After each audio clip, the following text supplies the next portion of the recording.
সোমবার বহরমপুর থানায় জিজ্ঞাসাবাদের জন্য ডেকে পাঠানো হয় বহরমপুর লোকসভার কংগ্রেস প্রার্থী অধীর চৌধুরীকে।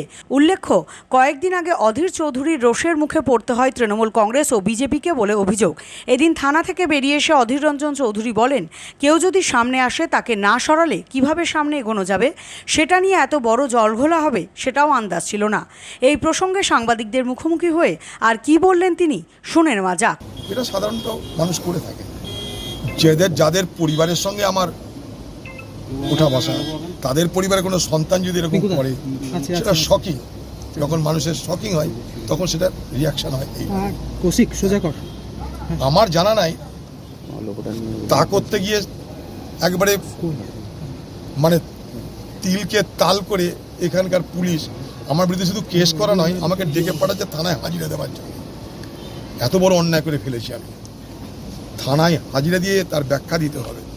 সাবাস বহরমপুরের পুলিশ, এই তৎপরতা এ সমাজের যারা শত্রু তাদের প্রতি দেখিও, এই সমাজকে যারা কলুষিত করছে, এই সমাজে যারা সন্ত্রাস সৃষ্টি করছে, এই সমাজে যারা প্রতিদিন অন্যায় করছে, তাদের বিরুদ্ধে এখানকার পুলিশ যদি সক্রিয় হয় বলবো তাদেরকে নিশ্চয় প্রশংসা করবো।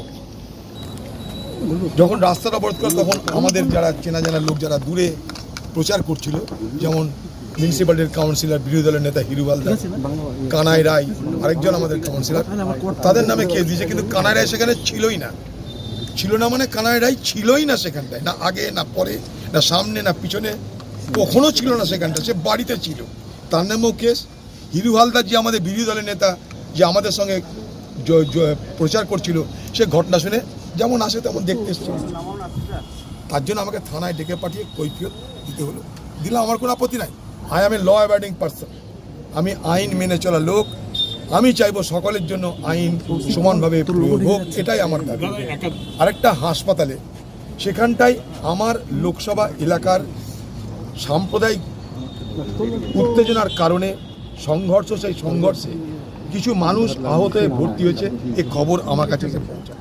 আমি তখন মালদা থেকে ফিরছিলাম, আমি খুব চঞ্চল হয়ে পড়ি এই খবর শোনার পর। আমার মনে হলো আমার তাদের পাশে দাঁড়ানো উচিত, কী হয়েছে জানা উচিত।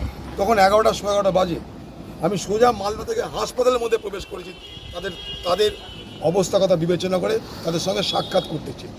সেখানে জানি না কতগুলো লোক দাঁড়িয়ে সামনে, ঢুকতে দেবে না আমাকে। এটা ইমার্জেন্সি হাসপাতাল, কর্তৃপক্ষ ঢুকতে না দিলে আলাদা কথা, হাসপাতাল কর্তৃপক্ষের আপত্তি নেই। কিন্তু সেখানে দেখলাম কয়েকজন আমাকে আটকাচ্ছে এবং বলছে যে মুসলমান কেন, এই হিন্দু কেন মার খেলো, অধীর চৌধুরী জবাব দাও। তাহলে এই জবাব দেওয়ার তো আমার দায়িত্ব নেই, জবাব দিতে আমি আসিও নি, আমার রাস্তা ছাড়ুন বলে আমি এরকম হাতটা যেরকম করে মানুষের হিউম্যান নেচার এগুলো। আমার সামনে আপনার দাঁড়িয়ে আমি যেতে চাই, কী করবো, হাতটাই তো বাড়াবো আগে, তাতে কারি মুখে লাগতে পারে, কারোর গায়ে লাগতে পারে, সে আমাকে বাধা দিচ্ছে, তাই আমি তাকে সরানোর চেষ্টা করছি। সেখানেও একটা কেস দিয়েছে। এখানকার পুলিশের বড় বড় বীর পুঙ্গবরা, তারা অধীর চৌধুরীকে হেনস্থা করার জন্য তৃণমূলের আদেশের নেতৃত্বে যা যা করা সব করছে। আমরাও আইন মেনে সব করার করছি। আমরা আমাদের কাজ করব, পুলিশের কাজ করবে।